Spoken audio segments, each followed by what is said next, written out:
no lo saben, mi primer puesto directivo en el Tecnológico de Monterrey tuvo que ver con la investigación, precisamente cuando recibí el nombramiento de director de posgrado de la división de, en ese entonces, Tecnologías de Información y Electrónica y director de investigación.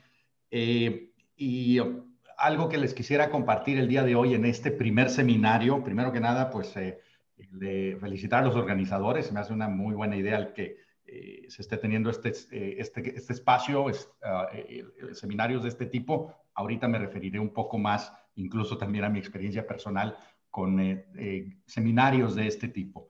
Pero yo lo que quisiera comentarles es lo siguiente, de manera muy breve.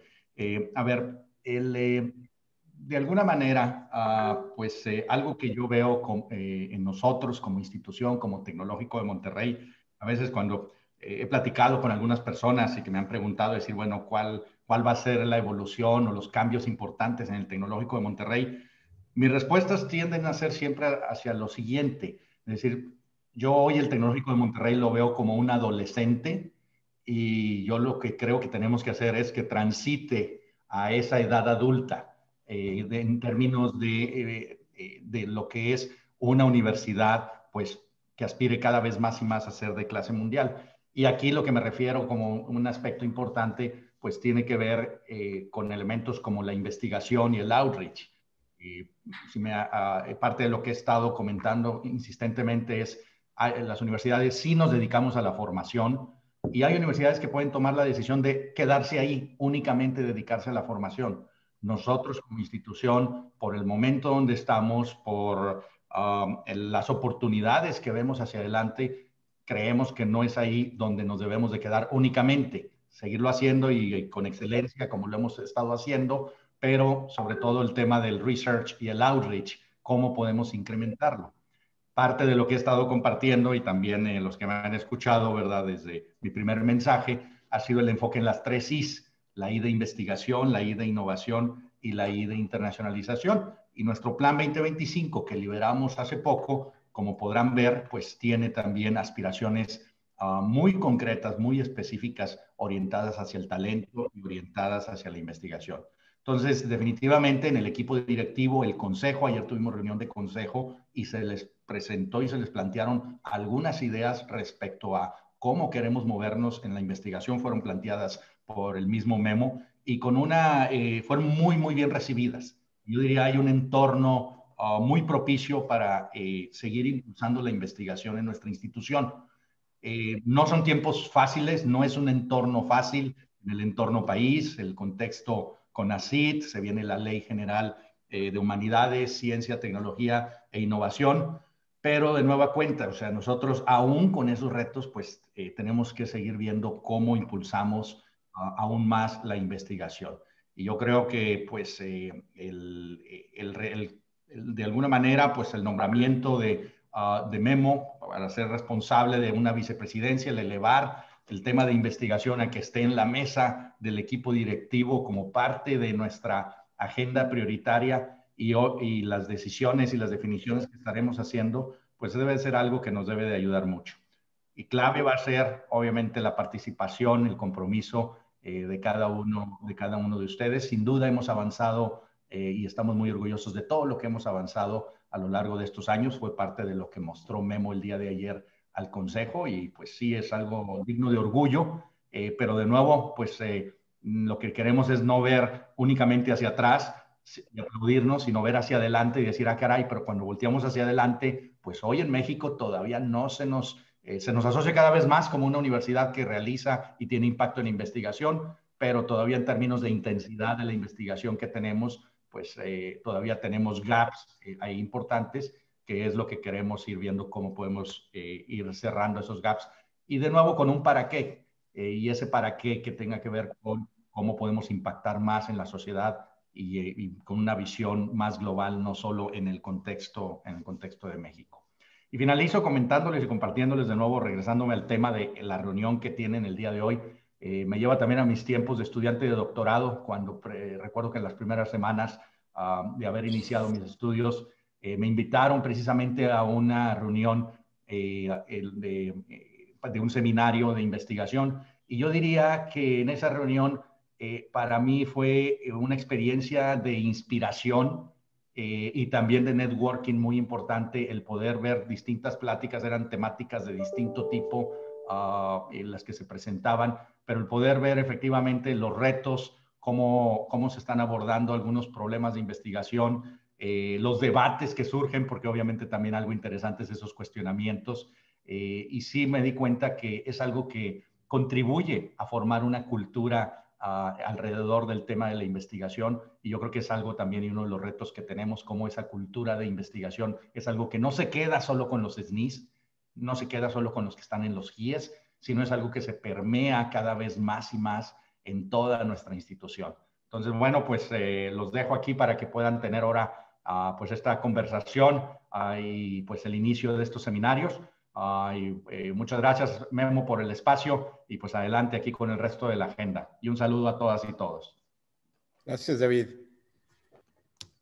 Bueno, pues también quiero que sepan, está aquí Juan Pablo Murra. Juan Pablo tiene otro compromiso, pero pues nomás le agradezco a Juan Pablo también su presencia, porque lo que quiero que vean también es un poco el simbolismo de que desde el equipo directivo del TEC de Monterrey estamos comprometidos a transformar, a llevar lo que se ha hecho a un nivel, pues diría, de mayor excelencia, de mayor compromiso, en donde alinearemos ideas, principios y un esfuerzo grande para que transformemos y llevemos investigación todavía a un lugar más alto de lo que hemos logrado.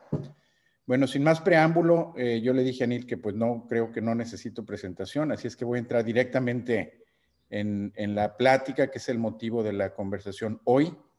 Les dije anteriormente, realmente es un reto hablar para un grupo heterogéneo en especialidades. Entonces voy a tratar de sí comentarles experimentos, voy a hablarle un poco, les voy a compartir un poco lo que ha sido mi historia en investigación y tratar de resaltar algunos de los principios que están en esta diapositiva, que los voy a invitar a que los veamos hacia el futuro para llevar ciertas ideas a toda la comunidad de investigación del TEC.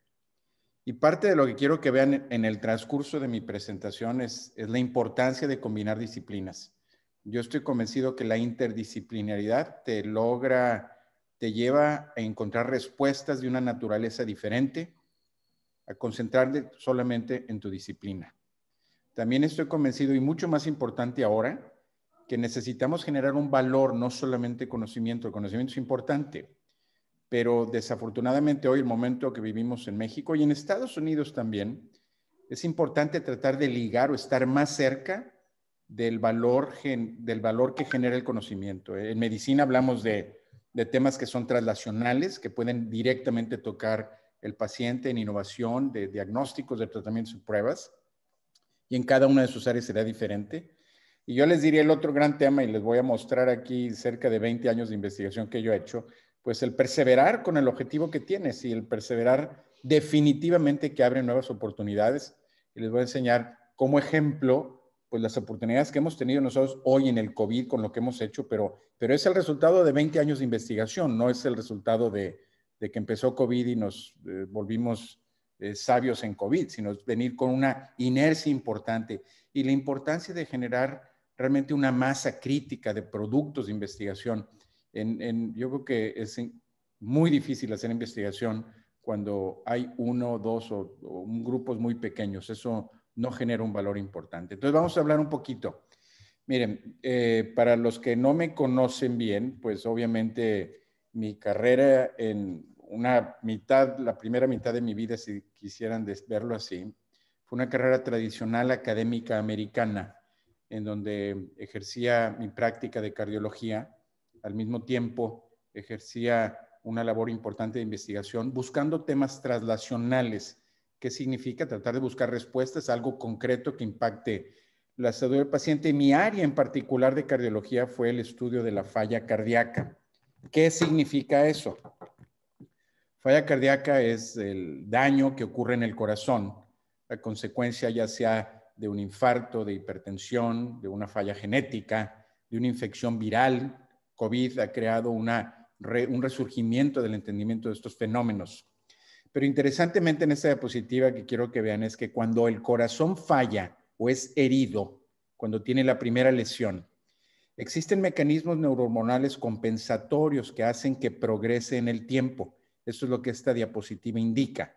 Entonces, uno puede tener un infarto el día de hoy, se daña el músculo, pero el músculo que queda residual tiene que sobretrabajar para compensar. Yo a los pacientes les explico muy sencillamente que imagínate que tienes tú una fábrica con 100 trabajadores que están produciendo 1000 sillas y en vez de tener 100, un día te quitan 20. Pues bueno, pues tú puedes ser un manager muy efectivo y hacer que los 80 hagan el trabajo de 100, pero se te van a cansar si no los alimentas, si no los compensas, si no los recompensas de una forma importante, pues la gente se va a acabar y eventualmente no produce tu fábrica. Lo mismo le pasa al corazón residual. Y estos mecanismos compensatorios que tenemos pueden ser manipulados para mejorar la función del corazón.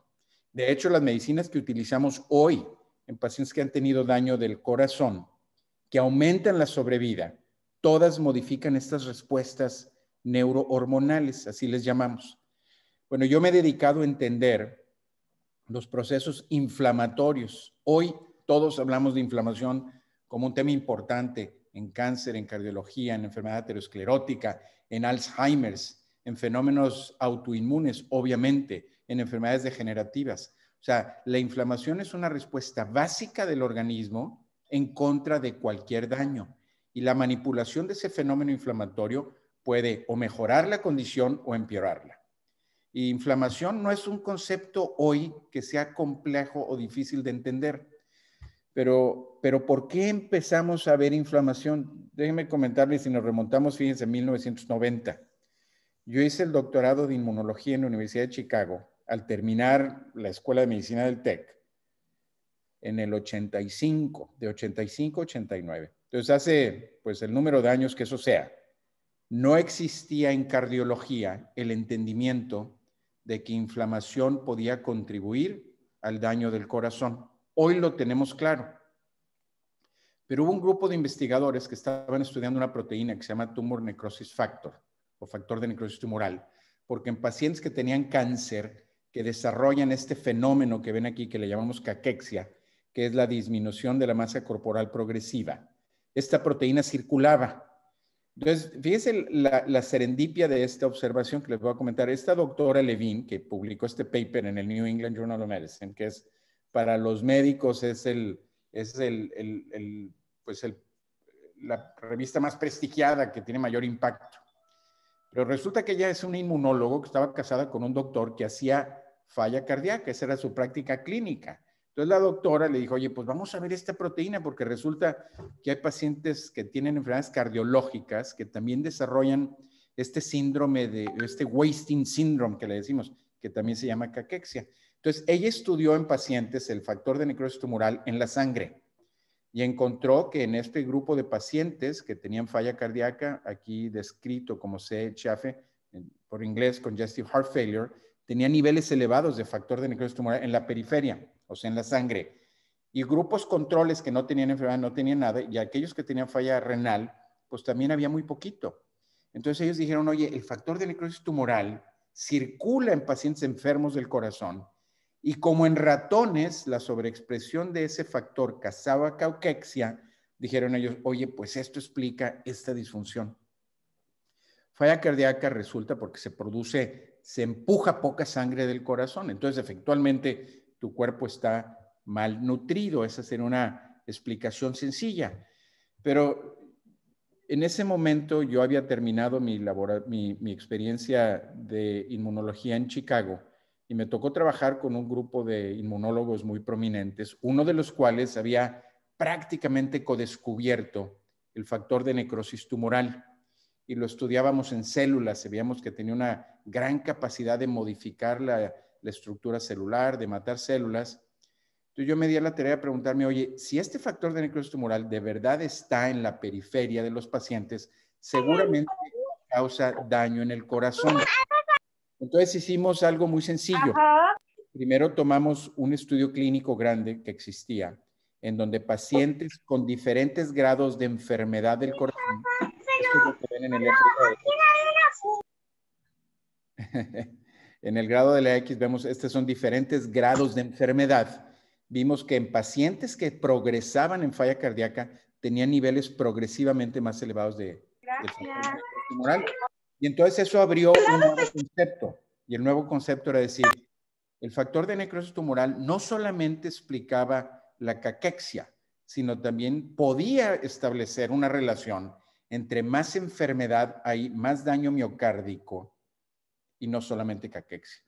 Dijimos, oye, pues si esto es importante, tenemos que ver si hay receptores en el corazón para el factor de necrosis tumoral. Y yo estando en mi práctica clínica allá en Houston de residente, literalmente, pues agarraba los corazones del programa de trasplante cardíaco, me iba al laboratorio de patología y pedía que me los tiñeran por los receptores. Ya alguien había descrito un receptor en células no del corazón, los habían descrito en hígado, en riñón. Entonces, en material humano, en el programa de trasplante de corazón del Hospital Metodista donde trabajaba, tomaba los corazones, los llevábamos a patología y entonces describimos una serie de papers que fueron relevantes. Y realmente mi mensaje ahorita es, mi objetivo no es de que salgan de esta plática entendiendo los mecanismos moleculares de falla cardíaca, pero que vean en este momento la importancia de la interrelación de dos disciplinas. Nos estamos remontando hace prácticamente casi 30 años. Yo les diría, el número de personas en cardiología que entendían inmunología, pues lo podía limitar a 3 o 4. Había un grupo en Boston y en Houston yo tuve la fortuna de trabajar con otros 2 cardiólogos que también les interesaba. Entonces nosotros descubrimos, diría yo nosotros, el grupo donde yo trabajaba, tomamos la oportunidad de arriesgarnos a ver si estos mecanismos inflamatorios, en ese momento firmados por el factor de necrosis tumoral, podían contribuir. Y bueno, esta serie de observaciones las extendimos con más experimentos en humanos, en donde nosotros no solamente vimos los receptores, pero vimos aquí, son dos microfotografías de corazón humano, un corazón enfermo del lado izquierdo y un corazón que sanó con una intervención muy compleja. Y lo que ven aquí en café es la expresión de ese factor de necrosis tumoral. Fíjense como el corazón enfermo tenía mucho y el que no estaba enfermo tenía muy poquito. Entonces establecimos esta gran teoría de decir, oye, el paciente que tiene un corazón enfermo produce esta proteína, hay receptores en el corazón y eso genera un daño en la función contráctil, también aumenta la fibrosis, que crea un esqueleto rígido, duro, que le permite al corazón no funcionar. Y eso dio origen a una serie de estudios clínicos en donde intervenimos en pacientes con falla cardíaca, bloqueando el factor de necrosis tumoral para ver si podíamos mejorar la falla cardíaca en humanos. Y una serie de artículos importantes, desafortunadamente, sugirieron que funcionaba, pero al hacer estudio clínico grande, randomizado, no lo pudimos observar. Entonces, en ese momento, yo les diría, teníamos una serie de observaciones fundamentales, básicas, importantes. Decíamos, oye, en falla cardíaca existe ese factor, hay receptores. En experimentos que hicimos en el laboratorio, podíamos hacer que el corazón fallara cuando le poníamos factor de necrosis tumoral. Pequeños estudios clínicos dijeron, maravilloso. Voy a abrirles aquí un paréntesis. Por eso yo siempre me resisto cuando hay observaciones clínicas pequeñas o cuando alguien me enseña datos de un grupo pequeño, porque la experiencia que yo he tenido en muchos investigadores es el reproducir observaciones en grupos pequeños en estudios grandes randomizados es un gran reto. Entonces, yo me he perdido un hiperobjetivo porque me he encontrado en la historia de mucha emoción cuando lo repites a gran escala no funciona. Entonces, de hecho, esto es lo que pasó con TNF. La intervención farmacológica para bloquear el factor de necrosis tumoral falló después de que tuvimos estudios en 30, 40 pacientes que indicaban una gran mejoría con un valor estadístico P.001. Obviamente aquí hay muchos más de ustedes que saben más estadística que yo, pero yo siempre digo estadística de 10 sobre 10 no es lo mismo que 1000 sobre 1000 y ese es mi sencillez entendimiento de la estadística. Entonces el p-value me ayuda, pero no definió aquí la historia. Entonces, todo este proceso de investigación simplemente nos dio a entender y definir este concepto que les pongo aquí. Es decir, el mundo en esta área de cardiología entendió que un corazón del lado izquierdo no enfermo, que enferma en el tiempo, porque hay una serie de mecanismos inmunológicos o inflamatorios, similar a lo que pasa si te pegas en la mano y te pegas y te genera un moretón, ahí hay inflamación. Pues lo mismo pasa en el corazón. Y ese proceso reparativo, cuando se continúa persistentemente, genera disfunción del corazón. Y ese concepto, aunque falló con factor de necrosis tumoral, nosotros dijimos, bueno, ¿y qué más voy a hacer? Puedo decir, oye, me voy a estudiar otra cosa, o continuamos buscando nuevas formas de intervenir. Entonces les voy a platicar un poquito más cómo sigue la historia. Porque aquí lo que encontramos es no que el factor de necrosis tumoral no funcionara, sino logramos abrir un nuevo campo de disciplina. Antes de esta serie de estudios, nadie en cardiología hablaba de inflamación como un factor que contribuía a la falla cardíaca. Entonces, esta observación nos generó interés en otros grupos que tenían también un poquito más de idea. Y estando yo todavía en Estados Unidos, y esto es un poquito antes de que hiciera la transición de venir a México, había una compañía en Canadá, después de esta información, que se interesó mucho por bloquear mecanismos inflamatorios en otras condiciones cardiovasculares. Entonces, de alguna forma, el grupo donde yo trabajaba en Houston, nos juntamos con esta compañía y tratamos de establecer una nueva teoría en donde este fenómeno inmunológico que describo aquí, que no tengo interés necesariamente en que lo entiendan, pero simplemente decidimos continuar elaborando protocolos con distintas terapias para bloquear esta respuesta inmunológica y tratar de ver si podíamos en eso mejorar a pacientes que tenían un corazón débil. Y descubrimos una forma de cómo hacerlo experimentalmente y volvimos a hacer un estudio clínico que les presento aquí. Estos son los datos de un estudio fase 2 que hicimos en 70 pacientes en 3 centros muy importantes en Estados Unidos. Lo hicimos en el Texas Heart Institute, en Cleveland Clinic y en el Hospital Metodista. En ese momento, esas 3 instituciones eran las top 10 de Estados Unidos. Entonces, aquí quiero hacerles dos mensajes importantes. Cuando instituciones tienen alta credibilidad, el impacto de los resultados es muy superior a si obtuviéramos estos resultados en instituciones que no tenían prestigio internacional. Y ahí saco este corolario para decirles que ustedes y yo, cuando trabajamos en México, tenemos ese gran reto, el reto de que nuestra comunidad científica, pues desafortunadamente, no tiene esa credibilidad internacional y es parte de lo que tenemos que trabajar para acrecentar.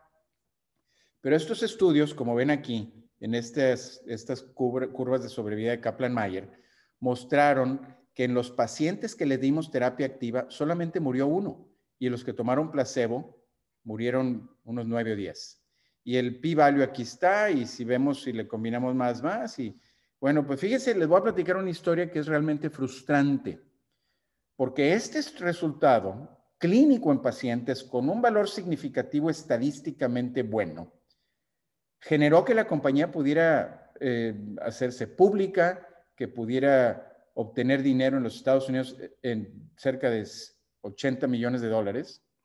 La compañía creció, pudimos hacer un estudio grande, fase 3, 2,200 pacientes en el mundo. El stock de la compañía subió de $1 a $10. La Escuela de Medicina de Baylor tenía un contrato importante con ella. Podría haber sido un tema importante. Publicamos un artículo importante, Lancet. Este es un artículo en Lancet, en donde el impact factor es altísimo, bla, bla, bla. Pero fíjense lo que pasó en el estudio.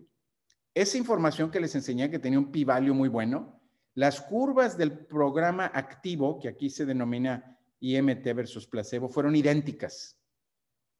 Y luego dijimos que un subgrupo mejoraba, bla, bla, bla. Bueno, estos datos mostraron que la terapia no fue efectiva, que si bien disminuía la inflamación, no pudimos mejorar la sobrevida de los pacientes. ¿Y qué fue lo que sucedió de una forma inmediata? Que el stock de la compañía, que estaba en $10, bajó a $1, bajó luego a 50 centavos, eventualmente la compañía desapareció. Ese es el riesgo de trabajar en estas áreas, que es un riesgo importante. Y esta compañía, que trabajé con ellos por muchos años en Estados Unidos, desapareció y fue pues una crisis importante. todos tuvimos una gran frustración porque queríamos conquistar la enfermedad, teníamos una base tecnológica relativamente buena, estudios preclínicos importantes, y estos son trabajos de 10 años, ¿verdad? Quiero también hacerles notar a todos ustedes que eventualmente tuvieran interés en cruzar ingeniería, biotecnología, alimentos, en áreas de la salud, los procesos no son fáciles, son complejos. Este tipo de investigación literalmente lleva más de 10 años y una inversión importante. Pero entonces, ¿qué dijimos? Oye, gran frustración, o perseveramos y buscamos más oportunidades. Ese es probablemente el tercer punto que quiero enfatizar. Pues nosotros lo que dijimos, nosotros, mi grupo de investigación, y en este momento yo ya estaba en proceso de venirme a México. La verdad, yo evalué los datos, dijimos, oye, realmente en el laboratorio, en animales, es incuestionable que los fenómenos inflamatorios contribuyen a la enfermedad. Nosotros podíamos bloquear en el modelo animal inflamación y mejorar, pero no habíamos hecho muchos experimentos básicos, nos faltaban experimentos. Entonces yo me di a la tarea con el grupo en aquel entonces en Estados Unidos y ya empezábamos a trabajar en Monterrey, a volver a preguntarnos, oye, ¿cómo podemos explorar las vías inflamatorias en el laboratorio para que luego tengamos mejores ideas de cómo bloquear inflamación? Entonces yo les diría, en vez de tirar la toalla, perseveramos y quisimos continuar en esa estrategia. Y nos hicimos una primer pregunta, y no les voy a aburrir con estos datos, sino simplemente quiero que lo vean.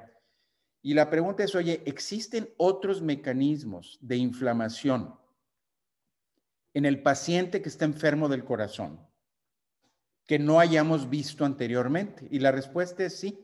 Y está en estas diapositivas que no necesito que vean más en detalle, pero simplemente lo que quiero que vean en esta figura es que medimos otro marcador de activación inmunológica en pacientes hospitalizados y durante la hospitalización de su enfermedad, y pudimos entender que cuando más enfermos estaban, había mayor actividad de otro fenómeno inflamatorio que medíamos en las células B. Y eso se convirtió en importante, y nos metimos a estudiar otra vez corazones humanos y tratamos de entender si en el corazón humano enfermo existían. Y estas son microfotografías de corazones humanos en donde vemos la colocalización de otros distintos elementos del sistema inmunológico, en este caso anticuerpos y activación del complemento, que coexistían en esta expresión. Entonces nosotros dijimos, oye, hay una mayor actividad inflamatoria en el corazón, no solamente de estas proteínas, pero de anticuerpos, y aquí lo vemos en alguna otra forma. Y también cuando hay un corazón enfermo, en este caso, y mejora la salud del corazón, y todos estos son datos humanos, veíamos que la actividad inmunológica disminuyó importantemente. Entonces, después de estas observaciones en humanos, nos dimos a la tarea de crear en el laboratorio un modelo animal de falla cardíaca. Y lo hicimos en Houston y al mismo tiempo lo hicimos en Monterrey. En ese momento, Gerardo García, que está aquí con nosotros, de alguna forma lo convencimos a venir a trabajar al TEC de Monterrey. Y Gerardo y yo hemos trabajado ya por más de 10 años, yo creo. Y desarrollamos un modelo animal de falla cardíaca que está aquí en esta diapositiva, en donde a los pequeños ratones les damos moléculas, angiotensina, que producen hipertensión y falla cardíaca, tanto en el humano como en el animal. Y después de un mes, un animalito que está aquí demostrado en este dibujo, cuando le damos angiotensina con una bomba y le damos un poquito de sal, desarrolla falla cardíaca. Y hemos explotado ese modelo de una muy buena forma. Ya tenemos un modelo animal que produce falla cardíaca, y en ese mismo modelo animal pudimos demostrar que si le quitábamos al animal ciertas células del sistema inmune, disminuíamos la severidad de la enfermedad. Y hasta ahí les dejo con esa observación, pero esa observación se ha convertido en una observación fundamental para nosotros porque continúa soportando este concepto que ya llevamos 10 años trabajando, que decía que la inflamación era parte de, pero abrimos todavía otro campo de estudio de cómo el sistema inmune podía contribuir a la enfermedad de falla cardíaca. Y esto es trabajo que ya hemos hecho en Monterrey, ya no es trabajo de Estados Unidos. Y continuamos expandiendo esta forma de entender el sistema inmunológico por una observación muy interesante en pacientes. Yo les diría, y seguramente algunos de ustedes saben, que hace un par de años el premio Nobel en medicina se dio a un doctor que se llama Jim Allen del MD Anderson por el descubrimiento de terapia inmunológica que combate el cáncer. Todo este campo le llamamos inmunoterapia. Un doctor japonés y un doctor americano que descubrieron que el sistema inmune tiene diferentes mecanismos de control. Tiene proteínas que están en el receptor de las células inmunes, que cuando se activa el sistema inmune, esta proteína también le dice al sistema inmune, ya no te actives, párale. Y estos checkpoints, si los bloqueamos, hacen que el sistema inmune persista activado y por eso puede matar a las células de cáncer. Bueno, pero un efecto secundario de este proceso natural inmunológico que bloqueamos con medicamentos que hoy curan cáncer, pues también genera lo que llamamos autoinmunidad. Porque si lo hacemos superactivo en contra del cáncer, también puede convertirse activo en contra de tus propios órganos. Y desafortunadamente uno de esos efectos secundarios es la creación de una enfermedad del corazón, en donde el sistema inmune empieza a atacar activamente el corazón y genera miocarditis, y es una enfermedad que prácticamente es mortal. Entonces nosotros nos dimos a la tarea de a animales darles este tratamiento que se usa en el cáncer y ver qué le pasa a los animales. Y entonces lo que encontramos aquí brevemente es que cuando le damos a un animal que tiene un poquito de anormalidad del corazón, estos medicamentos que se llaman immune checkpoint inhibitors, que curan cáncer, no todos, pero algunos de una forma dramática, los ratones se morían. ¿Qué es lo que estaba pasando? Estamos activando el sistema inmunológico de una forma masiva. Entonces, fíjense, encontramos en esta serie de estudios más información de diferentes mecanismos que activaban el sistema inmune. Y nos dimos cuenta que podíamos medir en estos ratones. Este es un ratón control, es un ratón que tiene falla cardíaca, en donde vemos células aquí que están infiltrando y veíamos más infiltración. Entendimos los mecanismos de infiltración y luego nos dimos a la tarea de entender, oye, el sistema inmunológico en un corazón que está fallando, pues tiene proteínas como el factor de necrosis tumoral, tiene mecanismos que están relacionados a las células B, a inmunoglobulinas, al sistema de complemento, pero también tiene células que entran al corazón. Dijimos, oye, pues realmente el sistema inflamatorio requiere de una estrategia global antiinflamatoria para poder disminuir ese daño. De otra forma, va a ser difícil. Y aparte requiere, si es una estrategia muy diversa, que concentremos los efectos antiinflamatorios en el corazón. Entonces nos dimos a la tarea de buscar cómo podíamos hacer que medicinas que tenían poder antiinflamatorio pudieran entrar al corazón con mayor especificidad. Y Guillermo Ruiz Esparza, que fue uno de los primeros estudiantes que entraron en el curso de MD-PhD del TEC de Monterrey, que trabajó conmigo y Gerardo en Monterrey, hizo algunos de sus experimentos en Houston, hizo una observación fundamental que publicamos también hace años, en donde en un corazón normal de ratón, en el mismo modelo animal, le inyectábamos nanopartículas y no veíamos nanopartículas en el corazón sano. Pero luego observamos que cuando agarrábamos corazones enfermos, las nanopartículas que ustedes pueden ver aquí en verde, pues estaban teñidas con una fluoresceína. Pues este corazón enfermo aumentaba su capilaridad y había un gran depósito de estas nanopartículas en el corazón, que aquí lo podemos ver cuantificada. Esta observación que hizo Ulises en una revista pues, de bastante impacto, la vio un grupo en Canadá, interesantemente otra vez un grupo en Canadá, que estaban estudiando otra intervención antiinflamatoria.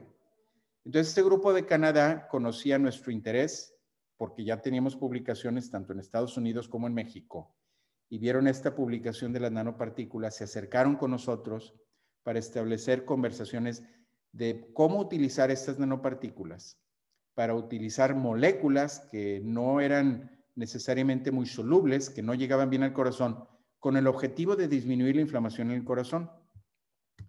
Entonces, esta compañía que se estaba formando, que se llama Cardiol Therapeutics, tenía el interés de usar moléculas antiinflamatorias Y la molécula que estaban buscando, que estaban trabajando, es una molécula interesante, que es un derivado de la planta comúnmente conocida como la marihuana.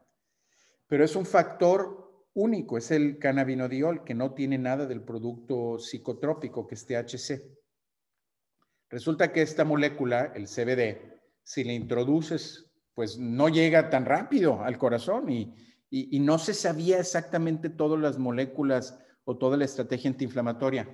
Entonces, el grupo de cardiología nuestro en Monterrey hizo una asociación estratégica con esta compañía de Cardiol para establecer una serie de protocolos experimentales y dedicarnos a ver si CBD producido farmacéuticamente podía tener un fenómeno o podíamos demostrar actividad inflamatoria en falla cardíaca, donde ya sabíamos que había una gran actividad, y si podíamos hacerlo más efectivo con nanopartículas.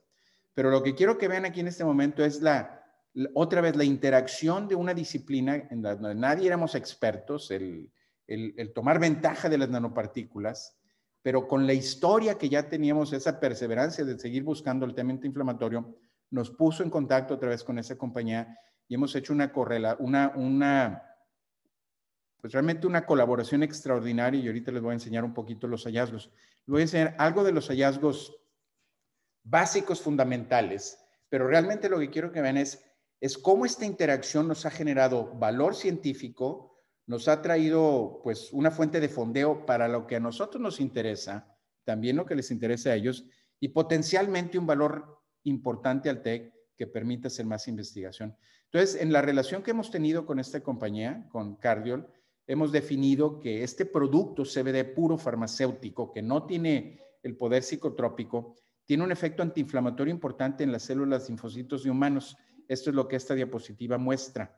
También hemos entendido que cuando cultivamos en células que semejan células del miocito en el humano, estas células adquieren un fenotipo de falla cardíaca y lo adquieren por la interacción del CBD con estos receptores que ven aquí.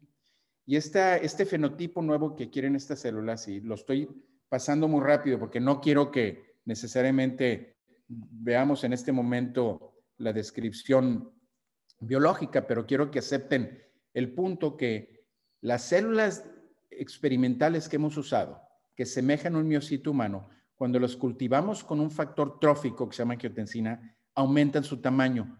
Y si las cultivamos con dosis incrementales de CBD, esta hipertrofia que vemos disminuye, y aquí la ven cuantificada. Esta es una observación muy importante porque mostramos que el CBD tiene un factor in vitro poderoso y también lo hemos demostrado en el animal. En el mismo modelo animal que ya les hemos demostrado, vemos que estos son cortes sagitales del corazón, un corazón normal.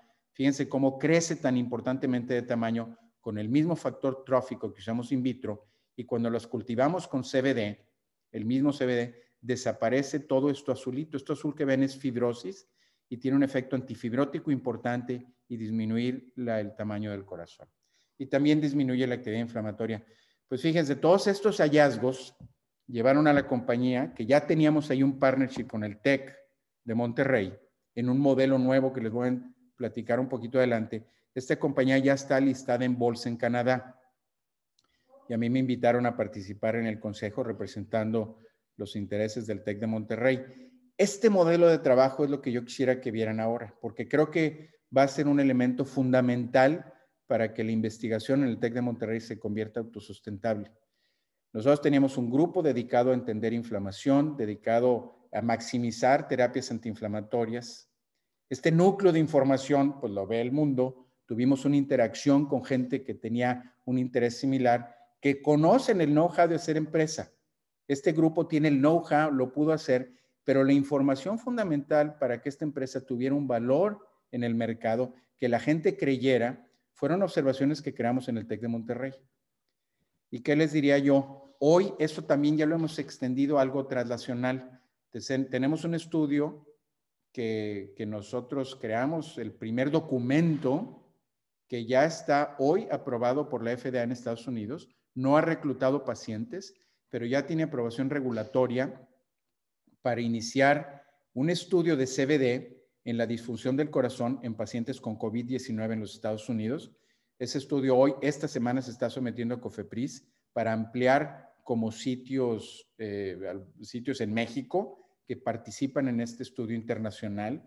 Y las observaciones fundamentales, la idea de hacer intervención en pacientes con COVID, con riesgo cardiovascular, nació del trabajo que tenemos el grupo de colaboración clínica y básica en el TEC de Monterrey. Y yo creo que esto es lo que tenemos que seguir reproduciendo a un nivel mayor en el TEC. Y ahí tenemos ya sembradas todas las semillas. Entonces, ¿qué quisiera resumir en los últimos minutos? Yo les diría, el reto que ustedes y yo tenemos es tener ideas que resuelvan grandes problemas. El mundo hoy está completamente interrelacionado. Si nos ponemos metas pequeñas, nadie nos va a voltear a ver. Hay que realmente tratar de resolver grandes problemas. Podemos no lograrlo, pero en el camino cosas buenas van a suceder. Yo personalmente tengo prácticamente 30 años trabajando en esto que han visto. Y he tenido momentos en donde creo que voy a descubrir y vamos a hacer una gran intervención y luego grandes frustraciones. Pero hemos mantenido una línea de investigación. Yo digo yo, pues no soy yo solo, obviamente. Tenemos un gran grupo de trabajo hoy en el TEC de Monterrey. Tenemos alianzas internacionales que son fundamentales para que esto crezca. Pero hemos creado ya una pequeña comunidad en un grupo pequeñito que ya nos ve a nosotros como creíbles, que no nos ve simplemente como alguien que está inventando y no tiene capacidad. Pero yo los invito a ustedes a que los retos que tengamos sean retos que resuelvan grandes problemas, porque eso nos va a generar algo en el camino. Y el valor de la generación va a ser, obviamente, que tengamos patentes que puedan ser licenciadas. Hoy en el TEC de Monterrey tenemos 126 patentes y se han licenciado cerca de 30. Tenemos en el TEC pocas empresas. Hay empresas de miembros del TEC fuera, pero empresas en donde el TEC tenga un valor accionario real son pocas. Bueno, ese proceso ha sido complicado, pero ya tenemos y ya están los fundamentales bien escritos y definidos. Hoy, por ejemplo, este esfuerzo que les he dicho nos ha dado a nosotros la oportunidad de tener relación no solamente con Cardiol. Tenemos dentro en TEC Salud otras 3 empresas enfocadas a actividad antiinflamatoria en el corazón, en COVID y no COVID, que eventualmente nos den o no valor, no lo sé, pero estamos tratando de lograr la solución a estos grandes problemas que creo que es lo que realmente genera estímulo, genera este excitement que requiere tanto la comunidad científica como la comunidad empresarial para poder aportar dinero. La gente no va a venir a darnos dinero porque estamos en el TEC. No vamos a tener empresas que vengan y se sienten si estamos tratando de resolver problemas chiquitos. Tenemos que creer que podemos resolver grandes problemas y el reto está en interdisciplinaridad, buscar ideas que son nuevas, tener una fundación de investigación para que la gente nos crea. No nos va a creer la idea. Una idea sin fundamento y sin bases no es suficiente. Podemos tener buenas ideas, pero las ideas necesitan la construcción. Sin esa construcción no vamos a generar ese valor. Entonces, déjenme terminar con estas 4 ideas que creo que aplican a cualquier área del conocimiento. Y yo estoy convencido que el trabajo interdisciplinario es la única forma de crear hoy nuevas oportunidades. Creo que tenemos que buscar, como ya lo he dicho y lo he enfatizado, respuestas a grandes problemas. Es lo único que va a generar este entusiasmo. No va a generar entusiasmo hacer cosas chiquitas y pequeñas, porque el mundo hoy es grande. Nos conectamos por donde sea, con quien sea. Y creo que la única forma, y particularmente para nosotros, porque desafortunadamente vamos a tener menos apoyo del gobierno, es que hay que relacionarnos más con la industria. Hay que ser esa fuente de enlace entre la generación de conocimiento e industria, que es capaz de llevar nuestras ideas más rápido al mercado. Y bueno, yo he hablado mucho a veces en personal, trato de no hacerlo, pero obviamente, pues el trabajo es un trabajo de mucha gente. Y esto que les presenté en la segunda parte, que realmente es donde yo veo más entusiasmo, es trabajo que hemos hecho en el TEC, en el laboratorio, con pacientes mexicanos, con gente mexicana. Voy a hacerles aquí una analogía, porque me va a permitir tomar la analogía de lo que ha pasado en TEC Salud en COVID. En el Hospital San José TEC Salud tenemos 10% de mortalidad en más de 3,000 pacientes atendidos. En el sector público mexicano la mortalidad es casi del 50%. En TEC Salud somos mexicanos igual que en el Seguro Social, que en el ISSSTE. No somos gente que tenemos un ADN diferente, tenemos el mismo que todos. Pero ¿qué sí hicimos? Tenemos procesos, tenemos ideas grandes, queríamos conquistar el COVID, queríamos tener mejor servicio y tuvimos procesos que nos ayudaron a hacerlo. Bueno, pues yo les pongo esta analogía porque para investigación en el TEC es lo mismo. Tenemos gente capaz, yo me he dedicado el tiempo a hablar con muchos de ustedes, veo que hay fundaciones sólidas, ya venimos con una historia en donde se ha logrado bastante. Yo, aunque no estaba en el TEC desde hace 20 años, he seguido lo que ha pasado en el TEC y he visto lo que ha sucedido. Entonces, las bases están. Mi trabajo ahora administrativo, el trabajo de Arturo, de Nil y todo el equipo, es hacer procesos y ayudarles a ustedes a que conquisten estas grandes ideas. Y yo estoy convencido que sí podemos. Ese es el gran reto que tenemos. No necesito, obviamente, tener gente internacional es importante, tener conexiones, pero sí se puede en México, necesitamos creer que se puede, tener grandes retos y que administrativamente valoremos el trabajo de investigación como una labor importantísima del TEC, no solamente como un pegoste que esté porque pues queremos hacer. Tenemos que creer que investigación es una labor importantísima para conquistar estos sueños y en el logro de esos vamos a generar mucho mayor entusiasmo, mayor formación y una cultura distinta a la que hasta hoy tenemos. Pues con eso termino, Nil, te paso la palabra para comentarios, preguntas y creo que dejamos pues no mucho tiempo, pero cuando menos unos 10 minutos. Gracias a todos por su atención. Voy a dejar de compartir pantalla. Muchísimas gracias, doctor Torremione, por esta muy interesante presentación que habla de tu experiencia, de tu conexión entre el mundo de la investigación y de la vinculación. Creo que es fundamental para el TEC y para lo que estamos viviendo actualmente. Tenemos algunas preguntas. Me voy a permitir resumirlas para irlas pasando. Les repito, si tienen preguntas, pues irlas subiendo por este medio. Hay dos preguntas que veo relacionadas. La primera es, ¿cómo se van a conformar las líneas de investigación de la institución? ¿Cómo va a ser el tema de la constitución de las líneas? Una pregunta un poco más general. Y la segunda pregunta que tiene relación es, ¿cómo se van a gestar los grupos de investigación interdisciplinarios? A ver, mira, voy a compartir otra vez porque traigo una diapositiva que no les enseñé. Entonces, si me das, déjenme ver si comparto para contestar esa. Mira, déjenme, les voy a enseñar hasta dónde estamos. Esto que ven hoy es lo que hemos definido como los pilares de cambio. Apenas lo presentamos en el Consejo del TEC de Monterrey.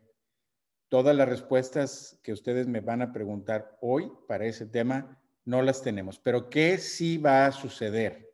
Porque ya lo vio el equipo directivo, ya lo vio el Consejo. Va a suceder que vamos a fomentar más investigación interdisciplinaria. Tenemos ideas, lo vamos a ir trabajando. ¿Qué va a suceder? Va a haber más apoyo para el profesor investigador. Queremos darles más tiempo a aquellos que estén comprometidos a hacerlo.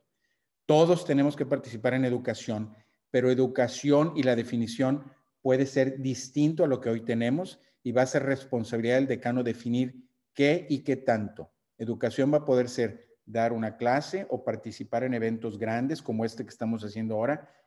Tenemos que trabajar con los decanos para que ellos definan qué y qué tanto. Y luego el otro elemento fundamental de cambio es que vamos a crear laboratorios centrales, laboratorios que se ofrezcan para producir materia prima de investigación para todo el TEC de Monterrey, no que pertenezcan a un laboratorio, a un doctor o a una escuela. Esto va a generar mayor participación, mayor facilidad a que todos puedan tener acceso a temas que son a los laboratorios que sean de importancia para generar un nivel superior de investigación que pudieran dar servicio al exterior, pero van a tener como trabajo fundamental. Entonces, yo les diría, no es prudente que hable de más porque no tenemos las respuestas. Estamos trabajando y luego les compartiremos. Pero estos son 4 pilares fundamentales. Más bien yo les diría, el último que no está plasmado es que queremos más cercanía al valor. Y el valor son patentes otorgadas que licenciamos o la generación de empresas como les enseñé. Entonces, Nil, yo creo que eso es hasta donde puedo contestar con prudencia la pregunta, pero el mensaje es, tanto el equipo directivo y el consejo hoy tienen un nivel de entendimiento y de exigencia a nosotros de mejorar el ambiente, el soporte y la estrategia de investigación en el TEC de Monterrey. Muchísimas gracias por la respuesta. Creo que es un tema que sí se está trabajando, el tema interdisciplinariedad. Hay varios comentarios al respecto. Muchísimas gracias por la respuesta.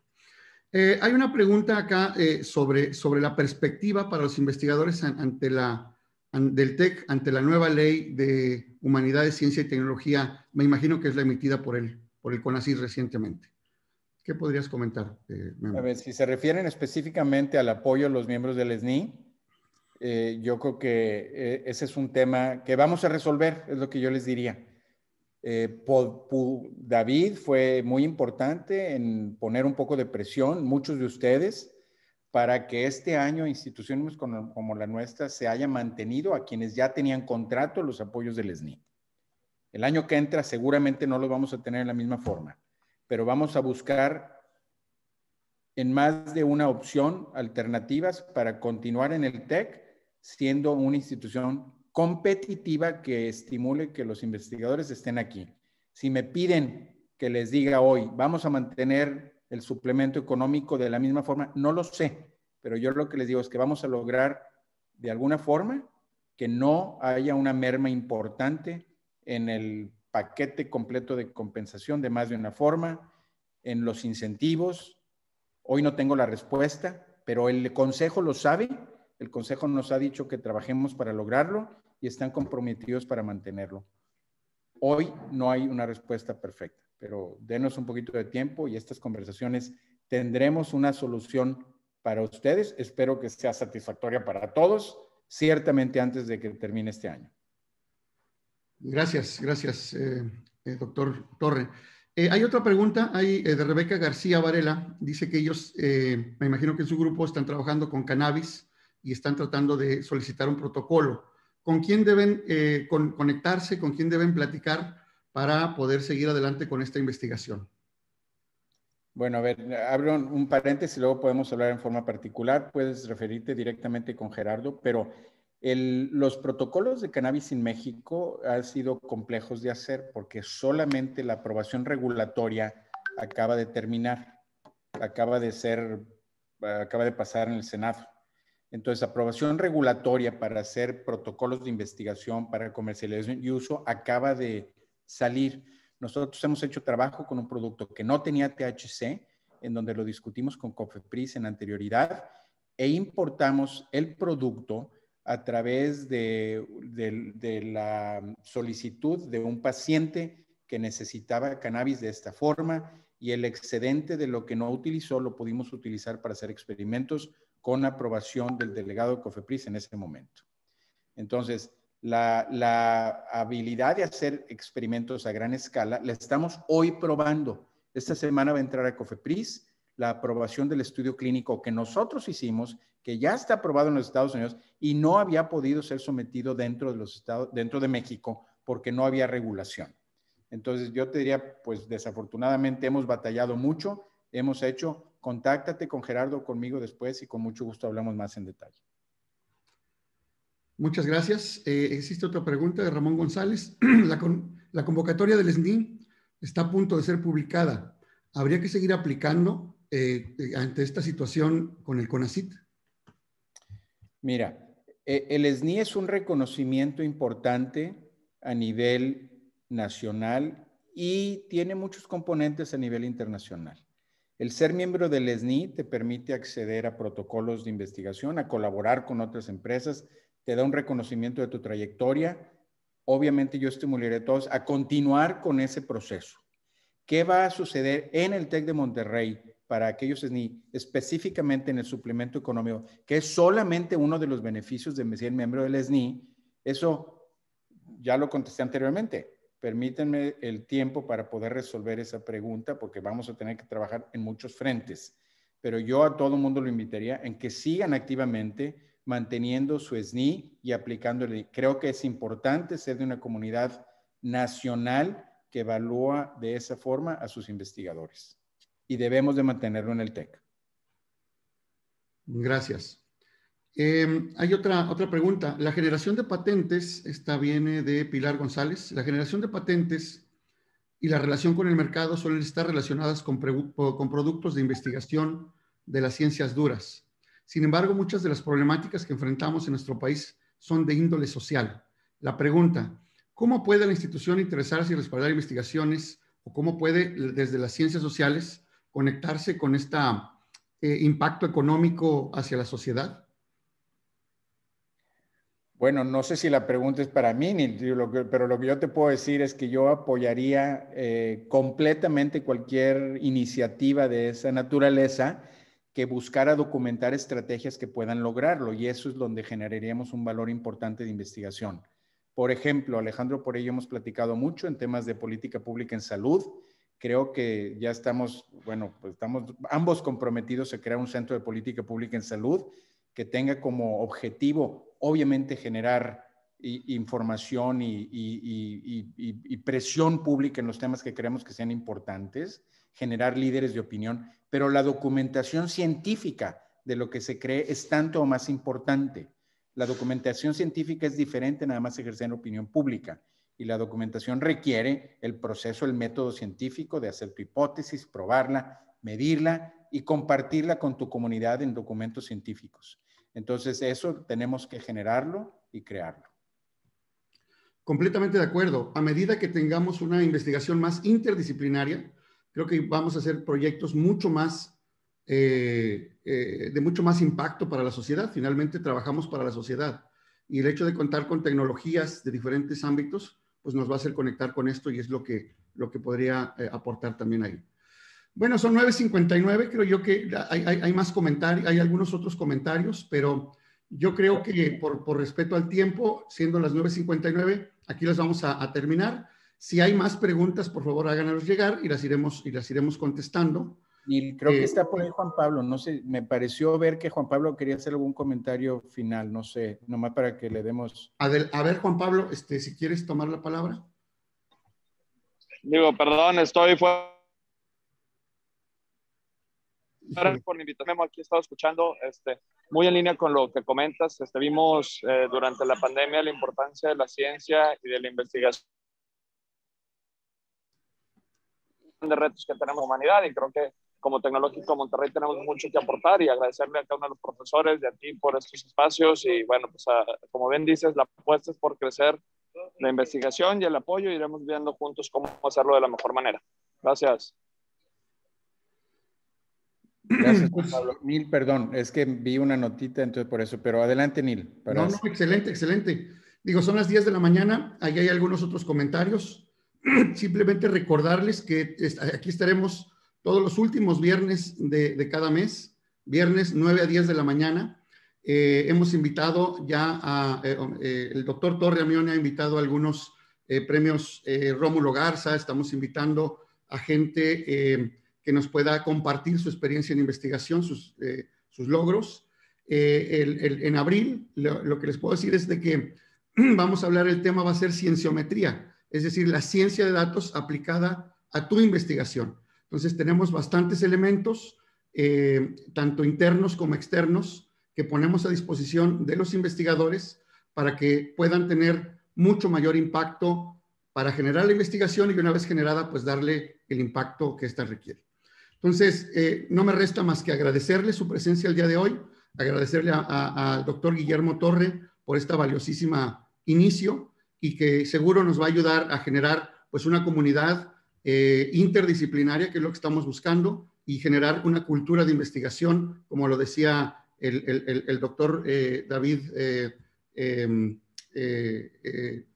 su inicio, que es un tema de gestar esta nueva etapa de la investigación.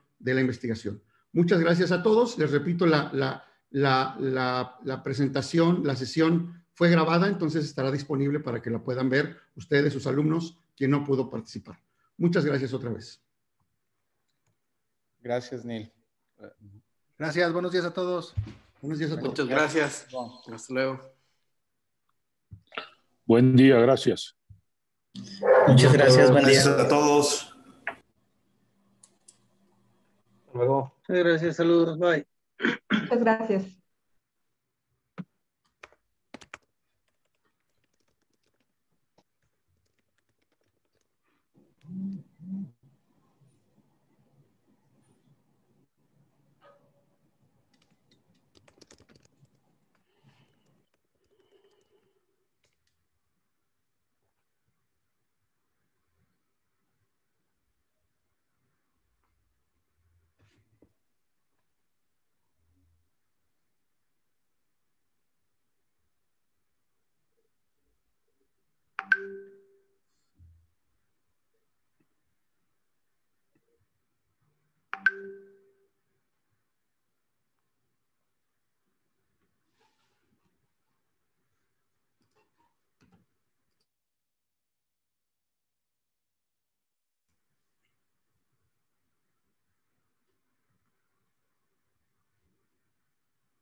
¿Quieres que nos quedemos, Neil, para platicar algo o ya le vas a...?